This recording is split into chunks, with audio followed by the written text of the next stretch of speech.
വിനാശകരമായ ഒരു സുനാമി ഉണ്ടാകുമെന്ന റിയോ തൽസുഗയുടെ പ്രവചനം പാളി, തകർന്ന തരിപ്പണമായി. പ്രവചനം യാഥാർത്ഥ്യമാകുമെന്ന ഭയം കൊണ്ട് ജപ്പാനിലേക്കുള്ള നിരവധി ഫ്ലൈറ്റുകൾ റദ്ദാക്കിയിരുന്നു. ഈ തൽസുഗയുടെ ഈ നടക്കുമെന്ന് പറഞ്ഞ പ്രവചനം കാരണം ജപ്പാന് നല്ല നഷ്ടമുണ്ടായി. 3.9 ബില്യൺ ഡോളറിൻ്റെ നഷ്ടമുണ്ടായതായിട്ടാണ് ആദ്യ റിപ്പോർട്ടുകൾ വരുന്നത്. തൽസുഗയുടെ പ്രവചനത്തിൻ്റെ ഈ പ്രവചനം ഒന്നും നടക്കാൻ പോകുന്നില്ലെന്ന് ഇന്നലെ നമ്മൾ പറഞ്ഞ പല ആളുകളും ചിലപ്പോൾ നടന്നാലൊന്ന് ചോദിക്കുന്നുണ്ടായിരുന്നു. ശാസ്ത്രീയ അടിത്തറയില്ലെന്ന് പറഞ്ഞപ്പോഴും ആളുകൾ സംശയിച്ചു. ഒന്നും നടന്നില്ല. ലോകം ആശ്വാസത്തിൽ. ഇന്ന് രാവിലെ 4:18 ജപ്പാനിൽ വിനാശകരമായ സുനാമി ഉണ്ടാകുമെന്ന റിയോ തത്സുഗിയുടെ പ്രവചനം പാളി. തത്സുഗിയുടെ പ്രവചനം മൂലം ജപ്പാനിലേക്കുള്ള വിമാന സർവീസുകൾ പലതും റദ്ദാക്കപ്പെടുകയും വിനോദസഞ്ചാരികളുടെ വരവ് കുറയുകയും ചെയ്തിരുന്നു. പ്രവചനങ്ങളിലൂടെ ലോകശ്രദ്ധ നേടിയ ജാപ്പനീസ് മാംഗ കലാകാരിയാണ് റിയോ തത്സുഗി. 70-കാരിയായ റിയോ പുതിയ ബാബ വാങ്ക എന്നാണ് വിശേഷിപ്പിക്കപ്പെടുന്നത്.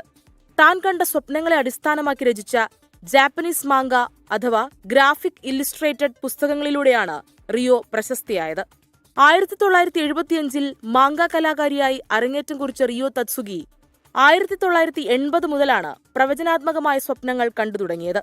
ഈ സ്വപ്നങ്ങൾ ഒരു ഡയറിയിൽ രേഖപ്പെടുത്തിയ അവർ 1999 സ്വപ്നങ്ങളെ അടിസ്ഥാനമാക്കി ദി ഫ്യൂച്ചർ ഐ സോ എന്ന പേരിൽ ഒരു മാംഗ പുസ്തകം പ്രസിദ്ധീകരിച്ചു. ആദ്യം ആരും പുസ്തകം ശ്രദ്ധിച്ചില്ലെങ്കിലും 2011 ജപ്പാനിലെ തോഹോക്കു ഭൂകമ്പവും സുനാമിയും കൃത്യമായി പ്രവചിച്ചതോടെ തത്സുഗി ലോകത്തിന്റെ ശ്രദ്ധാകേന്ദ്രമായി. 2021 പുസ്തകം പ്രസിദ്ധീകരിച്ചപ്പോഴാണ് 2025 ജൂലൈ 5 രാവിലെ 4:18 ജപ്പാന്റെ തെക്കുഭാഗത്ത് ജപ്പാനും ഫിലിപ്പീൻസിനുമിടയിൽ സമുദ്രത്തിനടിയിൽ വലിയൊരു ഭൂകമ്പമുണ്ടാകുമെന്നും അത് 2011 സുനാമിയേക്കാൾ ഭീതിതമായിരിക്കുമെന്നും തത്സുഗി പ്രവചിച്ചത്.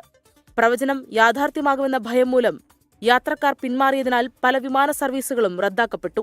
നേരത്തെ ഡയാന രാജകുമാരിയുടെയും റോക്ക് ഗായകൻ ഫ്രെഡി മെർക്കുറിയുടെ മരണങ്ങളും കോംബെ ഭൂകമ്പവും COVID-19 മഹാമാരിയും തത്സുഗി പ്രവചിച്ചുവെന്ന് അവകാശവാദങ്ങളുണ്ട്. Research desk 24. എന്തായാലും തൽസുഗയുടെ പ്രവചനം പാളി, ഒന്നും സംഭവിച്ചില്ല. ജപ്പാൻ എങ്ങനെയുണ്ടെന്ന് ജപ്പാൻ അതുപോലെ സുഖകരം.